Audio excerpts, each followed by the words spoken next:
जानते हो, पूरा देश जानता है, सिर्फ राजनीति के वजह से हमें जेल में डाला गया है। हमारा कोई गलती नहीं है और ये जरूर जरूर हम फाइटर है, हम लड़ेंगे, हम अपने आप को बिल्कुल बेगुनाह साबित करेंगे। Thank you so much. जय तेलंगाना।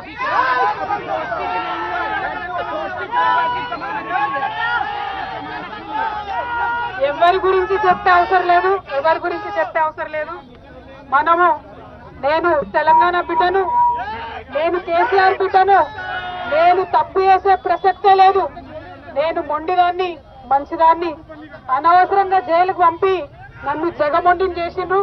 ఇంకా ప్రజాక్షేత్రంలో గట్టిగా పనిచేస్తాం, కమిట్మెంట్ తో పనిచేస్తాం, అందరితో కూడా నిలబడి ఉంటామని తెలియజేస్తున్నాం. We were always tough, we are fighters, we will fight it out legally, we will fight it out politically. We were always tough. By sending us to jail illegally, they only made BRS and KCR's team unbreakable. Thank you. Jai Telangana, Jai Hind.